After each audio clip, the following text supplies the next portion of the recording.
Guys, welcome dito sa The Sun Tarot. Ang reading nito ay for collective for anyone who can resonate sa reading nito. This is a general and a collective reading. Your energy at this time.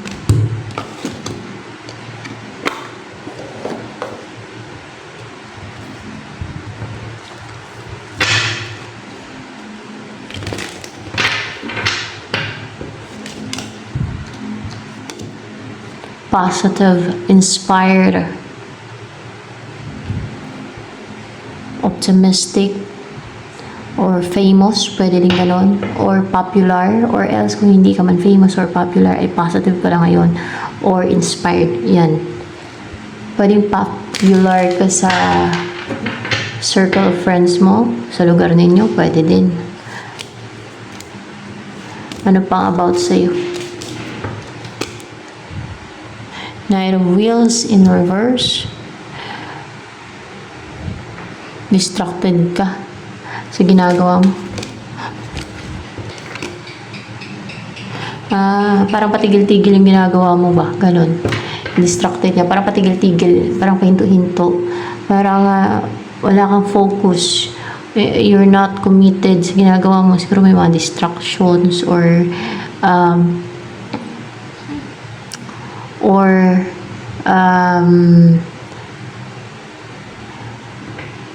anything na patigil na mga ginagawa mo. Parang patigil-tigil. Ganun, patigil-tigil. So, ano pang about sa'yo?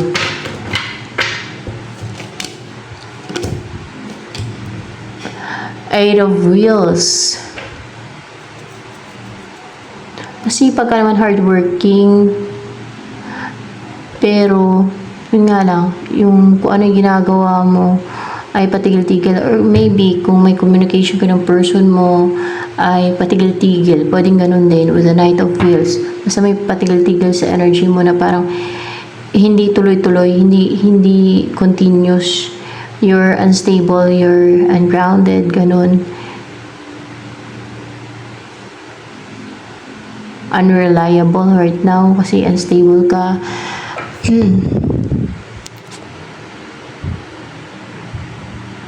Pero may ano ka naman, may tiyaga sa kung ginagawa mo.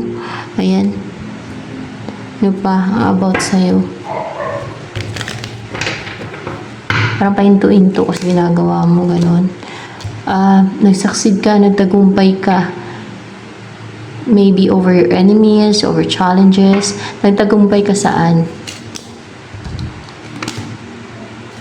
Nagtagumpay ka na makarecover sa kahirapan or sa pagdurusa or from being left out in the cold. Nagtagumpay ka pa saan?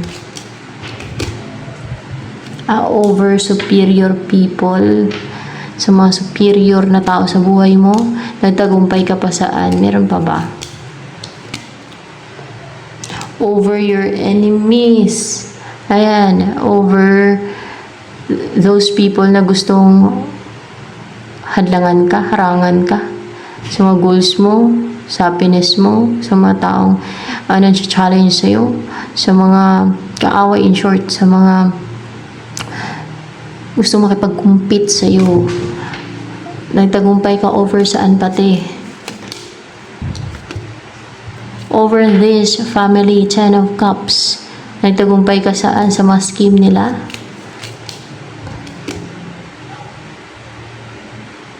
Sa mga scheme nila at sa deceit na ginawa nila? Sa deceit din na ginawa nila. Yun ang sabi ng guide ko. Sinong guide ito ngayon? Angels? Yeah, angels. Ano yung darating sa'yo?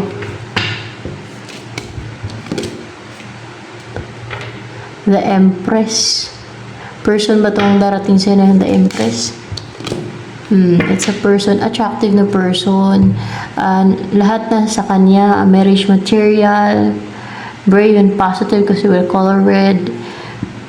Nakaka-attract na attention talaga to. Intuitive. and balance, ganyan. Kasi 4 queens yun eh. Combination of 4 queens yung Empress. Ano pa ang energy mo ngayon? Ang in-embody mo energy. Kaya to. Death and rebirth.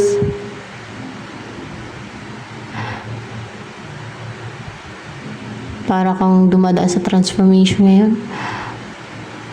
Or para bang yung nasa loob ka ng itlog na yan. Parang ganun. Na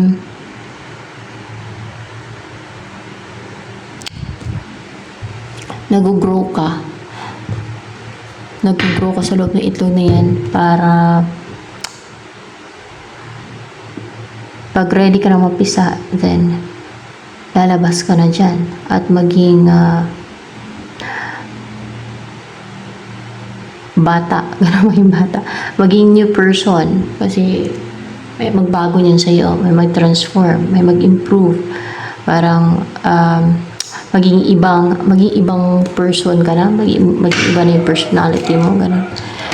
Yes, maging ibang person ka na, maging iba na yung pagkatao mo, personality mo, madaming magbago sa'yo, pati mag-improve sa'yo. Ano pa ang about sa pinagdadaanan mo ngayon?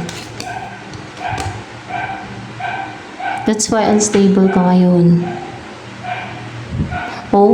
Unstable ka. Unstable, ungrounded. Kasi, yun nga, may pinagdadaanan ka ngayon. Dumadaan ka sa transformation. Ano pa ang darating sa'yo? Reunion. Or, magre-rejoice ka because may mangyayaring reunion sa inyo ni Empress na yan? Hindi. Sa inyo nito, ni King of Wheels. Hindi si King of Wheels. May reunion na mangyayari. May wish celebration. Reunion ba itong mangyayari na to? Reunion talaga eh. Reunion. Pero darating dito si Empress na to. Bakit darating si Empress na yan? Ano intention sa'yo ni Empress?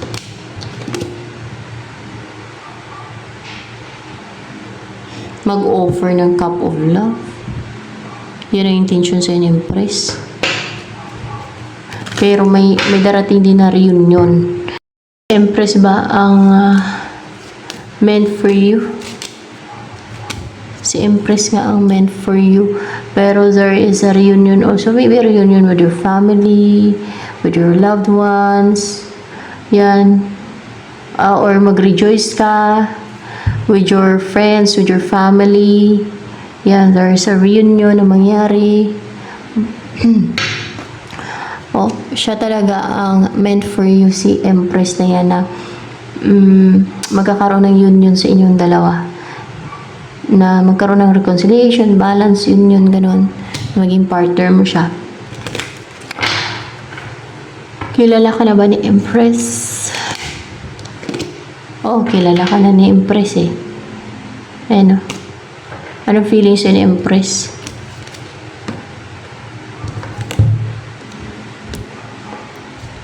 Na you're in separation right now, hindi siya stable, hindi secured, hindi matibay ang bond ninyo. You're separated eh. Ano pa ang feelings ni Empress? Ayan. Clear naman, wala namang nagka-clouded sa kanyang feelings towards you. Klaro sa pakiramdam niya, sa feelings niya, sa emotion niya na na you're the one. Yes, na you're the one kasi talaga nanghinayang siya sa'yo.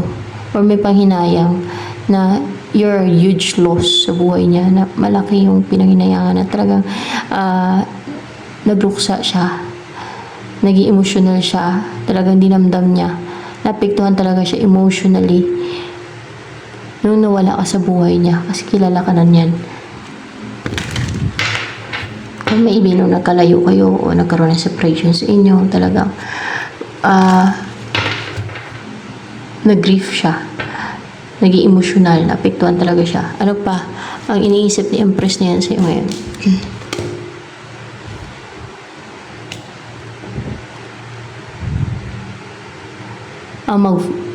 ang mag-forgive sa'yo o ang mag-forgive. Hindi, ang nakapag-forgive na siya sa'yo, ang napatawad ka na niya. Ganun. Ang napatawad ka na niya, na-forgive ka na niya. Yun ang iniisip niya, napatawad ka na niya. Kung nasaktan man siya, kung may nakaraan kayo niyan, o kung may nasabi ka masakit, unaware ka man or aware ka na nasaktan mo siya sa sinabi mo o kung ano man, nasaktan siya, no? Nasaktan siya eh. Nasaktan talaga siya eh. Pero, nakapag-forgive na daw siya sa'yo.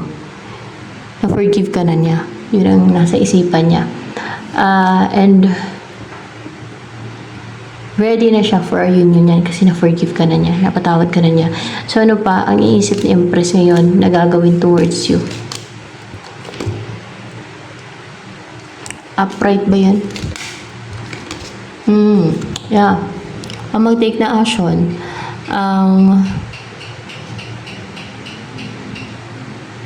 maging passionate, maging goal-driven, at maging positive na mag-take na action.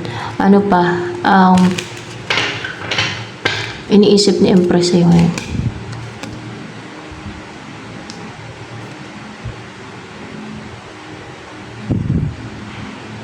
Na baka i-reject mo yung offer niya pag nag-offer siya sa'yo.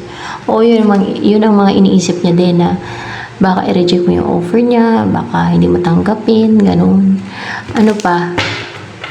Ang balak ngayon ni Empress niyan sa'yo.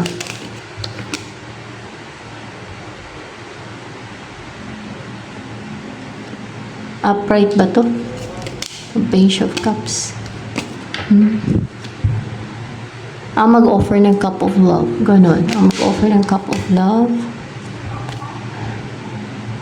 Pero parang ano guys, parang may tataguan siya. Sino tataguan niya? Ikaw? Ikaw. Mag-offer siya ng cup of love pero parang patago. Gagamit siya ng ibang number. Ganon. O mag-reach out. Gagamit siya ng ibang number. Or ibang identity. Ganon. Parang patago. Parang may hinahide siya. Pa-hide. O itago niya yung totoo niya identity sa'yo. Kunwari mag-reach out siya sa'yo. Tatawagan ka niya.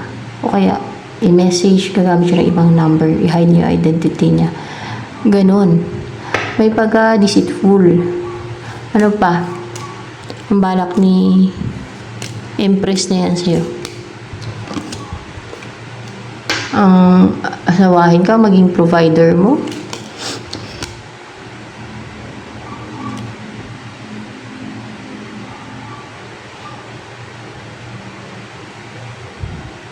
Pwede. Siya mag-provide sa'yo. Siya mag-provide sa'yo. At ano pa? Ang bumalik sa'yo.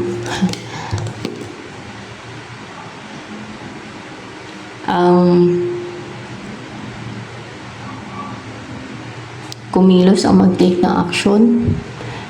Pero hindi maganda to. Parang ano ba, parang immature siya pagka yung makipag-communicate niya sa'yo, yung mag-offer ng cup of love, or yung mag-reach out sa'yo na gagamit siya ng ibang identity. Mas maganda yung maging ano na lang eh, maging prangka, maging candid.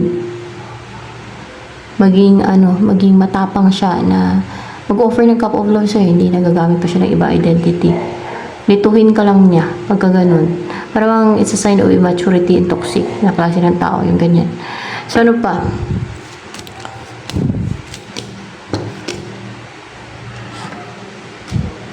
Strength.